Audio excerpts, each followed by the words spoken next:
Hi welcome to UTV. Telangana రాష్ట్రంలో మరికొద్ది రోజుల్లోనే సార్వత్రిక ఎన్నికలు సమీపిస్తున్నాయి. పార్లమెంట్ ఎన్నికలకు సంబంధించి ఇప్పటికే పార్టీలను కూడా అభ్యర్థులను ప్రకటించుకున్నాయి. ప్రచారాల్లో కూడా దూసుకుపోతా ఉన్నారు. అటు కాంగ్రెస్ పార్టీ కావచ్చు, ఒక పక్క బీఆర్ఎస్ పార్టీ, మరొక పక్క బీజేపీ పార్టీ. ఈ మూడు పార్టీల మధ్యలో పోటీ ఉంటుంది అనుకున్నప్పటికీ కూడా మరికొన్ని పార్టీలు కూడా రేపు తెలంగాణ రాష్ట్రంలో పోటీ చేయబోతున్నాయి పార్లమెంట్ ఎన్నికల్లో.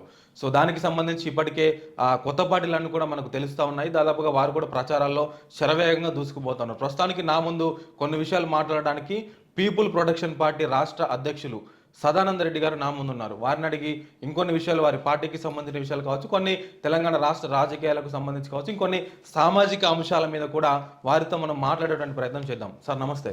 నమస్కారం అండి. నాకు ఒక చిన్న డౌట్ సార్. అంటే మీరు అన్నారు కదా ఇందాక, నేను 4000 కిలోమీటర్లు తిరిగినా నా బండి మీద, ఈవెన్ పెట్రోల్ కూడా నేనే పోసుకొని తిరిగినా, ఎవరికి కూడా నేను డబ్బులు ఇస్తలేను, అంటే సందర్భాన్ని బట్టి చాయో టిఫిన్ నేను ఇప్పిస్తున్నా తప్ప ఇంకేది కూడా నేను ఇస్తలేదని చెప్పి మీరు చెప్పారు. 4000 కిలోమీటర్లు తిరిగిన సదానంద రెడ్డి గారి వెంట ఎందుకు ఒక్కరు కూడా నిలబడలేకపోతారు? కానీ ఈ రోజు కూడా ఎందుకు కాదు సార్, కానీ ఈ రోజు కూడా ఎందుకు సదానంద రెడ్డి గారు ఒక్కరే బండి వేసుకొని తిరుగుతారు? అంటే ఇప్పుడు మీతో పాటు ఒక 10 బండ్లో లేకుంటే ఒక 10 మందో మీ సిద్ధాంతాన్ని నమ్మి మీతో నిజాయితీగా వస్తే, అరే సదానంద రెడ్డి గారి దగ్గర ఏదో ఉన్నట్లుంది, ఆయనతో 10 మంది నమ్మిపోతున్నారంటే ఏదో ఆయన దగ్గర ఏదో న్యాయం జరుగుతుంది, ఆయన ఏదో మంచి మార్గంలో పయనిస్తాడు అని చెప్పేసి అనుకోవచ్చు. ఈ 4000 కాదు కదా, ఇంకా 4000 తిరిగినా మీ దగ్గర ఒక్కరు కూడా తిరుగుతారంటే మీ సమాధానం ఏంది? ఈ 4000 కిలోమీటర్లు అంటే మొత్తం ఇప్పటి వరకు 10 చక్కర్లు వేసాను. ఓకే, నాకు 100 మంది నా పార్టీలోకి స్వచ్ఛందంగా వచ్చారు, జాయినింగ్ అయ్యారు. అఫీషియల్గా మీరు కండువా కప్పి జాయిన్ చేసుకున్నారు. కండువా కప్పినంత మాత్రమే అఫీషియల్ కాదు. అంటే లేదు సార్, చెప్పుకోవడానికి మామూలుగా. ఇప్పుడు మీరు సార్ నేను మీ పార్టీలో పనిచేస్తున్నాను అంటే నమ్మాలా నమ్మకూడదా? నమ్మొద్దు. నమ్మకూడదు. ఎందుకని? నువ్వు నీ నోటితో నువ్వు చెప్పినప్పుడు దాన్ని నమ్మకూడదని ఎలా నేను డిసైడ్ చేస్తాను? మీరే చెప్పారు ప్రస్తుతానికి న్యాయం లేదని. మీ దగ్గరకు వచ్చి మీ మాట చెప్తా, ఇంకొక ఆయన దగ్గరకు వచ్చి, ఇప్పుడు కాంగ్రెస్ ఆయన దగ్గరకు వచ్చి నేను కాంగ్రెస్ కు పని చేస్తున్నా అని చెప్తా, రేపు బీజేపీకి పోయి నేను బీజేపీకి పని చేస్తున్నా అని చెప్తా. అంటే ఇట్లా కాకుండా అఫీషియల్ గా ఇప్పుడు సదానంద రెడ్డి గారు ఉదయ్కి కండువా వేసి మీరు చులకన భావంతో చెప్తున్నారా, ఓర్వలేని తనంతో చెప్తున్నారా, చిన్న చూపుతో చెప్తున్నారా, వ్యామోహంతో చెప్తున్నారా అనేది నాకు తెలియాలి. రైట్. నేను ఎట్లా చెప్తున్నానంటే, ఇప్పుడు సదానంద రెడ్డి గారు ఉదయ్ అనే వ్యక్తి కండువా వేసి పార్టీలో జాయిన్ చేసుకుంటే నేను అఫీషియల్గా పార్టీ కోసం పనిచేయగలుగుతా. అంటే మీరు ఇంటర్నల్గా పని చేసుకుంటూ పోతే ఎంతమంది? అంటే ఇప్పుడు నేను చెప్తాను సార్, కాంగ్రెస్ పార్టీకి పలానా 10 లక్షల సభ్యత్వాలు ఉన్నాయని వాళ్ళు చెప్తున్నారు. ఎట్లా చెప్తున్నారు వాళ్ళు? రాంగ్. వాళ్ళు ఎట్లా చెప్తున్నారు 10 లక్షల సభ్యత్వాలు అనేది? నేను కూడా చెప్తా. ఇప్పుడు నాకు 50 లక్షల మంది నా వెనకాల ఉన్నారు. మేము ఎట్లా నమ్మాలి? అంటే మీకు సాక్ష్యాలు రుజువులు ఉంటేనే నమ్ముతారు, అంతే కదా? మరి ఒక్క నిమిషం. ఒకవేళ లేకపోతే ఎమ్మెల్యే ఎలక్షన్, మొన్న పోయిన ఎమ్మెల్యే ఎలక్షన్ లో మీ ప్రభావం మీద బయటపడాలి కదా, 50 లక్షల మంది ఉంటే. ఒక్క నిమిషం. అయితే ఇప్పుడు బీఆర్ఎస్ నుంచి ఎన్నికై కాంగ్రెస్ లే జంప్ అవుతున్నారు. అయితే వాళ్ళు బీఆర్ఎస్ కార్యకర్తలు కాదా? ఆడున్నప్పుడు బీఆర్ఎస్ కార్యకర్తలు. మీ యొక్క ఇంటెన్షనే లోపభూయిష్టమైంది. ఎట్లా? నేను సత్యం కోసమే ఉంటాను. నువ్వు నీ ఎగ్జాంపుల్ ఎవరే కానీ సార్ మీ పార్టీ నచ్చింది అంటే నేను నమ్ముతా. నాకు న్యాయమే కావాలి, రుజువులు సాక్ష్యాలతో నాకు పని లేదు. అంటే నేను అనే ఇంటెన్షన్ వేరు, మీరు అర్థం చేసుకునే ఇంటెన్షన్ వేరు. నేను సత్యం కోసం వెళ్తాను. నేనేమంటున్నా, మీ ఎమ్మటే ఎందుకు మనుషులు వస్తలేరు అనే దానికి సమాధానం ఏంది సార్? మనుషులు రానంత మాత్రాన, నీకు కనబడినంత మాత్రాన లేరు అని అనుకోవడమే లోపపు ఇష్టం. సరే వస్తలేరు, నేను నమ్ముతున్నా. లేదు, నేనే వద్దంటున్నా. ఇప్పుడు సరే ఎందుకు మీరు వద్దంటున్నారు? ఎందుకు వద్దంటున్నా అంటే ఖర్చు వస్తుంది, లేకపోతే వాళ్ళకి ఏదైనా ఇబ్బంది ఉంటుంది. నెంబర్ 1 ఖర్చు కావచ్చు. ఇంకోటి వాళ్ళు వేరే వర్క్ లో ఉండి వాళ్ళ స్వేచ్ఛ స్వతంత్రాలు నేను హరిస్తానేమో. మొత్తం నేను తిరిగిన తర్వాత, ఎప్పుడైతే నేను నామినేషన్ వేసిన తర్వాత అప్పుడు వాళ్ళని నేను అందరినీ రమ్మని చెప్తేనేమో. మరి దాన్ని దృష్టిలో పెట్టుకొని నేను మాట్లాడుతున్నామని నువ్వు ఎందుకు అనుకోకూడదు? 4000 కిలోమీటర్లు ఎప్పటి నుంచి తిరుగుతారు సార్ మీరు? పోయిన నెల నుంచే స్టార్ట్ చేశాను. పోయిన నెల నుంచి? అంటే అంతకుముందు ఎమ్మెల్యే ఎలక్షన్ లో ఏంటి పరిస్థితి? ఎమ్మెల్యే ఎలక్షన్లలో ప్రజలు ఇంతకు ప్రజల యొక్క మానసిక స్థితి ఏంటని నాకు అర్థమైపోయింది. ఓకే, ఏమర్థమైందంటే ఇప్పుడున్న రాజకీయ పార్టీల వాళ్ళు ఎవరైతే ఉన్నారో వాళ్ళు రాజకీయ నాయకులే కాదు అని నాకు అర్థమైంది. వీళ్ళందరూ ప్రజలతో వ్యాపారం చేస్తున్నారు అనే ఒక నీతి నాకు తెలిసింది. అంటే అప్పుడు ఎమ్మెల్యే ఎలక్షన్లలో మొత్తం రెక్కి వేసిరు. అంటే ఏంటి, ప్రజలు ఏ పరిస్థితుల్లో ఉన్నారు, మనం ఏం చేయొచ్చు, ఎట్లా ముందుకు పోవచ్చు ఒక మంచి ప్లాన్ తో ఉన్నారు. నేను 2 సంవత్సరాలు ఏంటి, గత 30 సంవత్సరాల నుంచి నేను ప్రజల యొక్క సమస్యలు, బాధలు, కష్టాలు, అవసరాలు, సవాళ్ళను చూస్తూనే ఉన్నాను. అయితే వాటి యొక్క మూలాలు ఎక్కడున్నాయని తెలుసుకోనికే నాకు చాలా టైం పట్టింది. సరే సార్, ఇక్కడ ఒక విషయం, 30 సంవత్సరాలకి వెళ్ళి చూస్తారు సార్ మీరు పార్టీ పెట్టి. ఇప్పుడు 2021లో కదా మీరు పార్టీ పెట్టింది? 2021లో రిజిస్టర్ చేశాను. 2022 ఫిబ్రవరి 24 నాడు సోమాజిగూడ ప్రెస్ క్లబ్ లో లాంచ్ చేశారు. లాంచ్ చేసినప్పుడు కూడా మీరు ఒక్కరే ఉన్నారు ఆ రోజు? లేరు కదా, కొంతమంది సమూహాన్ని మీరు ఏర్పరచుకున్నారు. ఒక రాజకీయ పార్టీ రిజిస్టర్ కావాలంటే మినిమం 100 మెంబర్స్ కావాలి. ఆ 100 మెంబర్స్ ఏదో ఊరికే నేను సైన్ చేసినవి కావు. ఆ పర్సన్స్ అందరికి చెప్పి క్లియర్ గా చెప్పి నేను రాజకీయ పార్టీ పెడుతున్నాను, మీ సహాయ సహకారాలు కావాలి అంటే అందరూ స్వచ్ఛందంగా వచ్చి సైన్ చేసి ఉన్న వాళ్ళే అందులో ఉన్నారు. అట్లా 122 మెంబర్స్ తో పార్టీని స్థాపించడం జరిగింది. నేను అంటే నా ఇంటెన్షన్ ఏంటి అని అంటే, మీరు వెళ్ళే మార్గం మంచిదే, మీరు బోధించే మార్గం కూడా ఇంకా మంచిది, మీరు అనుకున్న లక్ష్యం కూడా చాలా మంచిది. అంటే మీరు అనుకున్న లక్ష్యంలో విజయం సాధించాలని చెప్పేసి నాకు కూడా ఉన్నది సార్ మనసులో. కానీ ఇక్కడ లోపం ఎక్కడ వస్తుందనంటే, మీరు అంతా కష్టపడ్డా కూడా, మీరు అంతా తిరుగుతున్నా కూడా ప్రజలు మేమోటి రావట్లేరని నేనంటే మీరు ఏమన్నారంటే, ప్రజలు రాలేకపోయినంత మాత్రాన నువ్వు ఎట్లా అనుకుంటావు ఏమంటే ప్రజలు లేరని చెప్పేసి మీరు అన్నారు ఒక మాట. సో కానీ నేను ఏమంటున్నానంటే, ప్రజలు ఇప్పుడు తృప్తి ఉందా లేదా? నాకు అసంతృప్తి లేదు. తృప్తి ఉన్నా సార్, ప్రజలు ఇప్పుడు నాకు తృప్తే కావాలండి. ప్రజలు ప్రస్తుతానికి ఇప్పుడు మీతో పాటు లేరు కాబట్టి ఉన్నారు. సరే ఉన్నారు, కానీ బయటికి కనిపిస్తలేరు. ఎవరు చెప్పారు? అవసరానికి తగినట్టుగా వస్తారేమో. మీ స్టూడియోకి వస్తేనే ఉన్నట్లా మరి పబ్లిక్ లో ఉన్నారు మేమటి ఎందుకు లేరు అని మీరు ఎలా డిసైడ్ చేస్తున్నారు? ఎట్లున్నారు సార్? మీ ఇప్పుడే నేను ఒక్కనే బండేసుకొని తిరుగుతున్నాను కదా. ఉంటే మరి మన ఎమ్మెల్యే ఎలక్షన్ లో మీకు ఓట్లు ఎందుకు పడతలేవు? కనీసానికి ఇప్పుడు 17 మంది అభ్యర్థులే దొరకలేదు సార్ మీకు. మేమటి జనాలు ఉన్నారంటే ఎట్లా నమ్మాలి? నేను నీ దగ్గరికి వస్తున్నా. ఒక హోదా దొరకాలి, నాకు పరువు రావాలి, ప్రతిష్ట రావాలి, నాకు పేరు రావాలి, నన్ను అందరూ పొగడాలి అనే ఒక స్వార్థ బుద్ధితో నేను దిగలేదు. నేను నిస్వార్థ ఆనందం కోసము సమాజాన్ని, ఒక న్యూ సొసైటీని క్రియేట్ చేద్దామనే ఉద్దేశంతో నేను ఎంటర్ అవుతున్నాను. దానికోసము మీరు ఏదైతే అంటున్నారో సార్ మీది వెనకాల ప్రజలు లేరు, లేదు, అది పొరపాటు. ప్రజలు లేరు అని చెప్పడమే అని అనుకోవడమే పొరపాటు. మీ లక్ష్యం ఏంటి సార్? మీ లక్ష్యం చట్టసభలకు పోవడమా లేకుంటే ఇట్లాగే ప్రయాణం చేసుకుంటూ పోవడమా? చట్టసభలనే నేను దాన్ని మార్చేస్తాను. ఏడా? ఇంట్లో కూర్చొని? ఇంట్లో ఎందుకు? ఇప్పుడు నేను మీ స్టూడియోలో కూర్చొని మాట్లాడుతున్నాను కదా. అని మీరు మాట్లాడితే చట్టాలు మారిపోతాయి. అక్కడ చట్టాలు మార్చాలనే ఒక ఇంటెన్షన్ లో న్యాయబద్ధత ఉండాలి. నేను అదే అంటున్నా సార్, చట్టాలు మార్చాలంటే మీరు చట్టసభల్లో ఉండాలా లేదా? బీజం వేయాలి కదా. ఆ బీజం ఎలా ఉండాలి?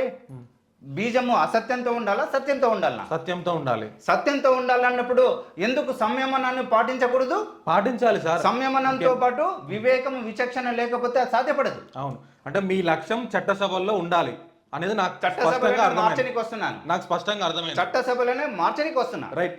చట్టసభలు అని అంటే సరే, చట్టసభలు అనే మాట వాడను. మీరు అంటే ఎమ్మెల్యేనో, ఎంపీనో, ఎమ్మెల్సీనో ఏదో ఒక రకంగా అటు అసెంబ్లీలో, ఇటు లేదు అటు అసెంబ్లీకి వెళ్ళను. సరే సార్, వెళ్ళరు. అటు అసెంబ్లీకి, ఇటు పార్లమెంట్కు వెళ్ళాలనేది ఉంది కదా మీకు? ఉంది కదా. అంటే ఇట్లా ఈ మార్గంలో పోతే ఇంకెన్ని రోజులకు మీరు ఎమ్మెల్యే, ఎంపీ అవుతారు? ఏమో ప్రకృతి ఏం డిసైడ్ చేస్తుందో నేనెవరు, మీరెవరు చెప్పేది? భవిష్యత్తు నీ చేతుల్లో లేదు, నా చేతుల్లో లేదు. ఎవరి చేతుల్లో ఉంది? న్యాయము, ధర్మము చేతుల్లో భవిష్యత్తు ఉంటది. ఎక్కడ న్యాయం, ఎక్కడ ధర్మం సార్? మీరు మాట్లాడుతూ పోతా ఉన్నారు. ఈ రకంగా మాట్లాడుతూ ఈ రకంగా మీరు ప్రచారం చేస్తే మీకు జనాలు ఎప్పుడు మొబిలైజ్ కావాలి? మీకు ఓట్లు ఎప్పుడు పడాలి? వాళ్ళు కూడా నా కుటుంబ సభ్యులే. ఎంపీ ఎలక్షన్లకు దాదాపుగా అంటే 1,00,000, 2,00,000, 3,00,000 ఓట్ల దాకా అవసరం పడుతుంది. 7 కాన్స్టిట్యున్సీలో కలిపి కూడా. భువనగిరి గురించి మాట్లాడితే ఓకే, ఒక్క నిమిషము. అయితే నా ఆత్మవిశ్వాసము ఎప్పుడు సన్నగిలేదు. ఎందుకంటే నన్ను మార్చుకోనికి 20 సంవత్సరాల టైం పట్టింది. అలాంటప్పుడు ఈ ప్రస్తుతము రాజకీయం అనే ముసుగు వేసుకున్న ముసుగు దొంగలను చూసి నేను భయపడను, పారిపోను. అసలు నా మనసు అసలు చలించదు. నేను స్థిరంగా, దృఢంగా, నిశ్చలంగా ఉంటాను. ఎవరు ఎన్ని రకాలుగా మాట్లాడినా ప్రజలు అందరూ సుఖంగా, సంతోషంగా ఉండాలంటే ప్రజల క్షేమం, సంక్షేమం, శ్రేయస్సు కోసము నేను నా ఉద్యోగాన్నే పక్కకు పెట్టేసి ప్రజల యొక్క సమస్యలను చూసి నేను వచ్చాను. అలాంటప్పుడు నేను అశాంతికి ఎలా లోనవుతాను? రైట్. అంటే 17 పార్లమెంట్ కాన్స్టిట్యున్సీలో ఎందుకు ఇంకొక 16 మందిని మీరు పెట్టలేకపోయారు సార్? మీరు ఒక్కరే ఎందుకు నిలబడుతున్నారు? ఓకే, అయితే ఏంటంటే ఇక్కడ ఒకటి ఉంది. చాలా మంది అభద్రతతో ఉన్నారు. రాజకీయ నాయకులు కూడాను ఒకరి మీద ఒకరికి విశ్వాసం లేదు, నమ్మకం లేదు. అంతా ఇప్పుడు డబ్బు డబ్బు డబ్బు, మనీ మనీ మనీ. మనీ ఉందా? నేను వస్తా సార్. నన్ను చాలా మంది అడిగారు, సార్ నేను మీ పార్టీలోకి వస్తానని. కానీ సార్ నా దగ్గర డబ్బులు లేవు మీరు పెడతారా అని అన్నారు. అందరూ మంచి వాళ్ళే, అడిక్షన్కు ఇది వ్యసనాలకు లేని వాళ్ళు. కానీ సార్ మా దగ్గర డబ్బులు లేవు. అంటే అవును, మనం మీరు వచ్చినప్పుడు ఒక మాట చెప్పారు సార్, కెమెరా ముందు కూడా చెప్పండి. అంటే మీ పార్టీలో జాయిన్ కావడానికంటే ముందు అంటే మీరు ఆ వ్యక్తిలో గమనించేటువంటి అంశాలు ఏంటి, ఆయనకి ఎటువంటి అర్హతలు ఉండాలి పీపుల్ ప్రొటెక్షన్ పార్టీలో జాయిన్ అవ్వాలంటే, ఇది మాట్లాడి మళ్ళీ అక్కడికి వెళ్దాం. అంటే పీపుల్ ప్రొటెక్షన్ పార్టీలో అందరూ జాయిన్ కావచ్చు, ఓకే. కానీ ఎమ్మెల్యే ఎంపీ ఆ స్టేజ్ కావాలి, మాకు ఆ టికెట్లు కావాలంటేనే రిస్ట్రిక్షన్స్ ఉన్నాయి. ఓకే. మిగతా ఎవరికి లేవు. అంటే ఎట్లాంటి రెస్ట్రిక్షన్స్? వాళ్ళు మందుకు దూరంగా ఉండాలి, మహిళలను గౌరవించాలి, ఎడ్యుకేటెడ్ అయి ఉండాలి. ఈ 3 ఉంటే అతను ఎలిజిబుల్. మిగతా ఏవి అవసరం లేదు ఇక. కానీ ఇప్పుడు ఇంతకు ముందు ఈ 77 సంవత్సరాల నుంచి ఏవైతే రాజకీయాలు అని అనిపించుకుంటున్నారో వాళ్ళ కారణంగా ప్రస్తుత సమాజము ధ్వంసమైపోయింది. డబ్బు ఉంటేనే అన్ని, డబ్బు లేకపోతే ఏది లేదు అనే ఒక దుస్థితి ఏర్పడింది. రైట్ సార్, మళ్ళీ ఇటు వద్దాము. అయితే మిగతా 16 మంది అంటే మిమ్మల్ని కాకుండా మిగతా 16 మంది ఎవరైతే వచ్చి పోటీ చేస్తామని చెప్పి అడిగి ఉండొచ్చు, మామూలుగా 10-15 వాళ్ళు డబ్బులు అడగవచ్చు. సో వాళ్ళు డబ్బులు అడిగినప్పుడు మీరు ఎందుకు వాళ్ళని అంటే బ్రెయిన్ వాష్ చేయడమో, లేదంటే వాళ్ళందరినీ మిమ్మల్ని ఎవరైతే టికెట్లు అడిగిరో వాళ్ళందరినీ మీరు కూర్చోబెట్టుకొని డబ్బే ప్రధానం కాదు మనకి, ఈ మార్గంలో పోతే మనం ప్రజల మనసు గెలుచుకోవచ్చు, అదేవిధంగా మనము చివరికి అసెంబ్లీనో పార్లమెంట్కో వెళ్ళొచ్చు అని చెప్పేసి మీరు వాళ్ళకి ఎందుకు ఆ దిశగా మాట్లాడలేకపోయారు? ఓకే, మీరు అడుగుతున్నది మంచి ఉద్దేశంతో అడుగుతున్నట్టుగా నేను భావిస్తున్నాను. అయితే ఇక్కడ సామాన్యులు వేరు, నాయకులు వేరు, మేధావులు వేరు. మీకు అర్థమయ్యేందుకు చెప్తున్నా. ఈ సమాజంలో సంఘ సంస్కర్తలు ఉన్నారు, నాయకులు ఉన్నారు, కుల నాయకులు ఉన్నారు, మత నాయకులు ఉన్నారు, విద్యావేత్తలు ఉన్నారు, విమర్శకులు ఉన్నారు, విశ్లేషకులు ఉన్నారు, మీడియా అధిపతులు ఉన్నారు, ఇంటెలెక్చువల్స్ ఉన్నారు, ఆ తెలివి మంతులు ఉన్నారు. వీళ్ళందరినీ ఒక త్రాటి మీదకి తీసుకొచ్చేటోడే రాజకీయవేత్త. ఈ రాజకీయవేత్త వీటి గురించి తెలియనప్పుడు అతను రాజకీయాలను వస్తాను అంటే వాళ్ళని చూసి వీళ్ళని చూసి ఏదో పులుని చూసి నక్క వాత పెట్టుకున్నట్లుగా, అరే వాళ్ళు ఎదుగుతున్నారు కదా, ఏదో సమాజానికి మేలు చేద్దామని ఒక ఆవేశంతో వస్తున్నారు, ఆవేశంతో మాట్లాడుతున్నారు, ఆలోచనతో మాట్లాడతలేరు. ఎవరైతే ఆలోచనతో మాట్లాడతారో వాళ్ళకు డబ్బుతో పని లేదు, వాళ్ళ దగ్గర ఆలోచనే లేదు కదా. అలాంటప్పుడు వాళ్ళని నేను రాజకీయ నాయకులుగా రాజకీయ నాయకులు పక్కబెట్టు, వాళ్ళు నాయకులే కాదు కదా. డబ్బు అనే ఒక దుర్బుద్ధి మనసులో ఉంటే సమాజానికి అలాంటి వాళ్ళు నిరుపయోగము. డబ్బును పక్కకు పెట్టి కులము లేదు, మతము లేదు, అందరూ మనుషులమే, మనమందరం మనుషులమే, ఒక క్రొత్త సమాజాన్ని సృష్టిస్తాము. 77 సంవత్సరాలైంది మనకు స్వాతంత్రం వచ్చి, ఇప్పటి వరకు ఏమి మనము సాధించలేదు. మనము సాధించింది ఏంటి అంటే, మనం అభివృద్ధి చెందింది ఏంటి అంటే, తాగుడును అభివృద్ధి చేశాము, స్కాములను అభివృద్ధి చేశాము, మాఫియాను అభివృద్ధి చేశాము, కల్తీని అభివృద్ధి చేశాము, ఆత్మవిశ్వాసాన్ని ధ్వంసం చేశాము, అశాంతిని అభివృద్ధి చేశాము. ఇక రౌడీజము, హత్యలు, మానభంగాలు, దౌర్జన్యాలు, కిడ్నాపులు, బలాత్కారాలు ఇలాంటివి అభివృద్ధి చేశాం మనం. మీరు అన్నట్లు ఇప్పుడు ఆ డబ్బులు అడిగినటువంటి డబ్బులు పెడతారా సార్ అన్నటువంటి ఎమ్మెల్యే అభ్యర్థి లేదంటే రాజకీయ నాయకుడో లేకపోతే నేతనో ఎవరో ఆయన అన్నప్పుడు మీరు ఏమన్నారు? సో ఈ వ్యక్తికి డబ్బు అనే వ్యామోహం ఉన్నది, డబ్బు అనే ఆలోచనలో ఉన్నాడు కాబట్టి ఈయన నేను తీసుకోవడం లేదు. కాదు, అతను ఈజ్ నాట్ ఎలిజిబుల్. తీసుకోవడం లేదంటే ఇంకా అదే కదా అర్థం దానికి. నాట్ ఎలిజిబుల్ అని చెప్పేసి మీరు రిజెక్ట్ చేశారు. సో నా ప్రశ్న ఏంటి అని అంటే తర్వాత సో మీరు డబ్బు మీద వ్యామోహం లేని నేత మీకు ఎప్పటికి దొరుకుతారు అని అంటే మీరు ఏమంటారు అని అంటే మళ్ళీ చాలా మంది అంటే మీ సమాధానం ఏముంటుంది అంటే సమయం పడుతుంది, సమయం మనం పాటించాలి, ఇంకొంత సమయం పడుతుందేమో అని చెప్పేసి మీరు అంటారు. ఏది డబ్బు మీద వ్యామోహం రాజకీయ నాయకుడే కాదండి, మీరు అదే అంటారు. అయితే నేనేమంటానంటే ఆ సమయం కోసం వెయిట్ చేసే బదులు ఇప్పుడు ఏదైతే డబ్బు పెడతావా సార్ అని అడిగినటువంటి నేతని మీరు ఎందుకు మార్చలేకపోతున్నారు అనేది నా ప్రశ్న సార్. ఇక్కడ అతను నేతనే కాదు కదండి, నేత కాదు సార్, సామాన్య వ్యక్తి. సామాన్య వ్యక్తులకు ఏం కావాలి? మీరు అన్నట్లు ఇంత ముందుకు రాజకీయాల నేతలు కావచ్చు, రాజకీయాలు కావచ్చు, ఏం చేసినా మీరు అన్నట్లు ప్రజల్ని ఇప్పుడు దోచుక తిన్నారో, స్కాములు చేసిరో, మందుకు అలవాటు చేసిరో, ఏది చేసిరో డబ్బు కూడా అలవాటు చేసిరో అని అన్నారు. ఇప్పుడు అక్కడి నుంచి వచ్చిన వ్యక్తి ఈయన కదా, ఈ నేత.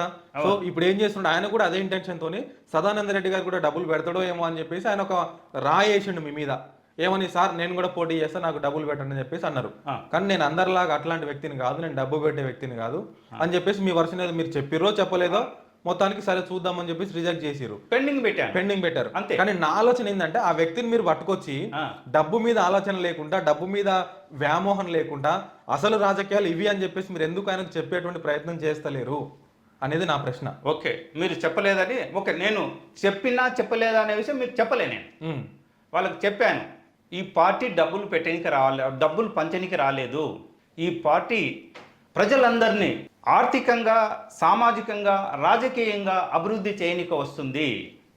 కాబట్టి ఎవరైనా సరే ఈ పార్టీలో ఎమ్మెల్యేగా, ఎంపీగా పోటీ చేయాలి అంటే కనీసము నీకు తిననీకి తిండి లేకపోతే నీవు ప్రజలకు ఏం చెప్తావు? నీకే తిననీకి తిండి లేదు, నువ్వు ప్రజల దగ్గరికి వెళ్ళి నేను నీకు విద్యను ఇస్తాను, వైద్యాన్ని ఇస్తాను, న్యాయాన్ని ఇస్తాను, మంచి సమాజాన్ని నిర్మిస్తాను అని నువ్వు ఏం చెప్పగలవు? నీకు ధైర్యం ఎక్కడి నుంచి వస్తుంది?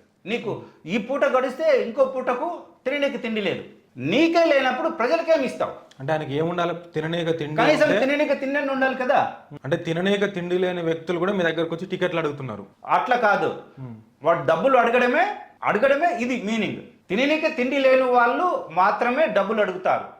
అంటే వాడి దగ్గర డబ్బులు ఉండొచ్చు, ఇది అడిగిండంటే వాడికి నేనేం అర్థం చేసుకుంటాను అంటే, అరే వీడికి ప్రజల బాగోగుల గురించి ఏం ఆలోచిస్తాడు? వీడు సంపాదించుకోనికి వస్తున్నాడా, లేకపోతే మోసం చేయడానికి వస్తున్నాడా? నా దగ్గరే ఈ విధంగా మాట్లాడిండు, ప్రజల దగ్గర ఇంకేం మాట్లాడతాడు? అంటే అట్లీస్ట్ మీరు ఆ నేతలకు ప్రచార ఖర్చులు కూడా ఇస్తారని చెప్పలేదా సార్ వాళ్ళకి? నాకెవరు ఇస్తారు? కనీసము వాడు పార్టీకి ఏమైనా చేసిండా? పార్టీకి ఏమైనా చేస్తే అవునయ్యా నువ్వు సార్ నేను పార్టీకి చేశాను కదా, కనీసం మీరు నాకు ఈ సహాయం అనేది చేయాలి కదా అనే ముఖం ఉందా? సరే పోనీ వీళ్ళని వదిలేద్దాం. మరి వీళ్ళెటు పేరు సార్? మీరు పార్టీ పెట్టినప్పుడు వచ్చినటువంటి ఆ 100 మంది 120 మంది ఉన్నారు. వాళ్ళని ఎందుకు నాయకులుగా మీరు మార్చలేకపోతారు? ఎవరిని? ఆ 100 మంది 120 వాళ్ళకు అప్పుడే క్లియర్గా చెప్పాను, మీ సహాయ సహకారాలు కావాలి, మీరు నాకు ఓట్లు వేస్తే నాకు మద్దతు తెలపండి అని అడిగాను. కానీ మిమ్మల్ని నాయకులుగా నిలబెడతానని చెప్పలేదే. అంటే మీరు చెప్పలేదు, నాకు మద్దతు ఇస్తారు. ఇక్కడ మీకు ఎట్లాగో నాయకులు దొరుకుతలేరు, ఎందుకంటే ప్రతి ఒక్కరికి డబ్బు దొరుకుతలేరు అని కాదు, నేను చేసే ప్రయత్నంలో లోపం ఉందేమో అని మీరు ఎందుకు అనుకోకూడదు? లోపం అంటే సంయమనం, అంటే వివేకము, విచక్షణ. ఇంకొంచెం వెయిట్ చేద్దాం అనేటువంటి ఆలోచన. ప్రకృతి యొక్క నియమ నిబంధనలు ఎలా ఉంటాయంటే, మనము ఏమైతే ఇస్తామో అదే మనకు రిటర్న్ వస్తుంది. ప్రకృతి ముందు మనము ఎంత అండి, ప్రకృతి సర్దుబాటు చేసుకున్నదంటే అందరూ ఎక్కడ వాళ్ళు అక్కడ క్లోజ్ అవుతారు. ప్రకృతిలో ఒక ప్రజలే లేరు, ఎన్నో జీవులు ఉన్నాయి. ప్రకృతి మన ఒకరి కోసం లేదు. అందుకొరకే మనము పర్యావరణాన్ని రక్షించాలి అనేది ఊరిక రాలేదు. ఈ ప్రకృతిలో రకరకాల జీవులు ఉన్నాయి, వాటి అస్తిత్వాన్ని మనము నాశనం చేస్తున్నామని పర్యావరణాన్ని పరిరక్షించాలనేది వచ్చింది. అంతేకాని ఏదో ఊరికే వచ్చింది కాదు. యుఎన్యు ఇది WHO వరల్డ్ హెల్త్ ఆర్గనైజేషన్ ఊరికే చెప్పలేదు.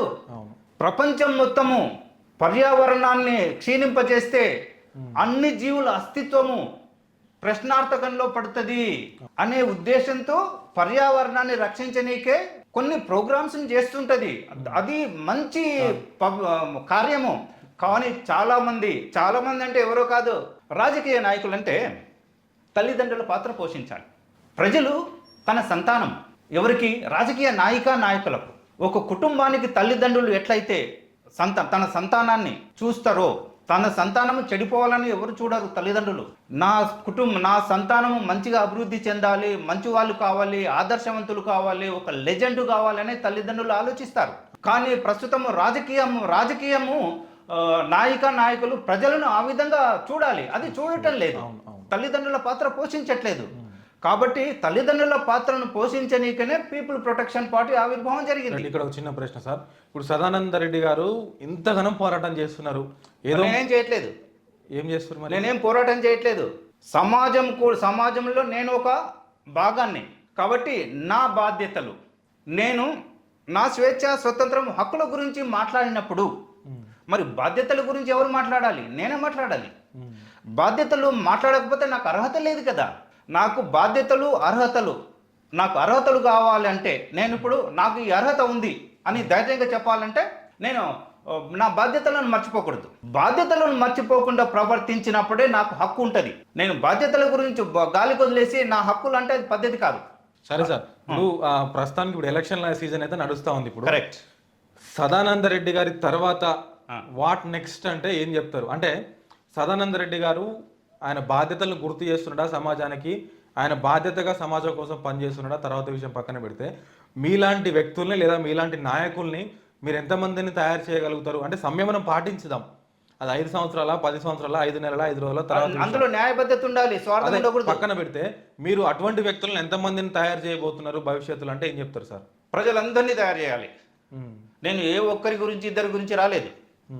అందుకొరకే సమాజంలో ఉన్న ప్రజలందరూ ఒక కుటుంబ సభ్యులే అనే ఒక ఆ కొటేషన్ ఊరికే రాలేదు. సమాజంలో ఉన్న ప్రతి మనిషి ప్రజలందరినీ నాయకులుగా, రాజకీయ నాయకులుగా తీర్చిదిద్దేందుకు నేను వస్తున్నాను.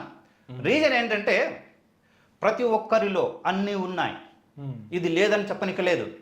ప్రతి మనిషి ఒక లెజెండే, ప్రతి మనిషి ఒక దేవుడే, దేవతలే. అలాంటప్పుడు మరి ఒక కుటుంబం అనక 10 కుటుంబాలు అనాలా ఏంటి నేను? ఇది సదానంద రెడ్డి గారు మనతో చెప్తున్నటువంటి విషయాలు. అంటే చాలా విషయాలు మాట్లాడుకోవచ్చు కాక, కానీ అల్టిమేట్ గా ప్రస్తుతానికి వారు భువనగిరి నియోజకవర్గ పార్లమెంట్ అభ్యర్థిత్వానికి వారు కొద్ది రోజుల్లోనే నామినేషన్ వేయబోతూ ఉన్నారు. సో ఆ నామినేషన్ కూడా దాదాపు 100 మంది నా వెంట ఉన్నారు. అంటే ప్రజలు కండువా కప్పుకోనంత మాత్రాన, లేదంటే నా వెంబడి రానంత మాత్రాన నాతో లేరు అనుకోవద్దు. నేను క్యాడర్ని ఎక్కడెక్కడ కావాలో అక్కడెక్కడ తయారు చేసుకుంటూ వస్తానే ఉన్నాను, అంతే తప్ప ఎక్కడ కూడా లేరు అనేటువంటి అపోహలు మీరు తీసేయండి అని చెప్పేసి భువనగిరి నియోజకవర్గ పార్లమెంట్ ప్రజలకు ముఖ్యంగా వారు చెప్తా ఉన్నారు. 23వ తారీఖు నుంచి మరికొంత విస్తృతంగా ప్రజలకు వారు తిరగబోతూ ఉన్నారు. ఇంకొన్ని విషయాలు సదానంద రెడ్డి గారి విషయానికి సంబంధించి, అదేవిధంగా పీపుల్ ప్రొటెక్షన్ పార్టీకి సంబంధించి మరొకసారి నేను మీ ముందుకు తీసుకొచ్చేటువంటి ప్రయత్నం చేస్తాను. అంతవరకు చూస్తూనే ఉండండి యూటీవీ.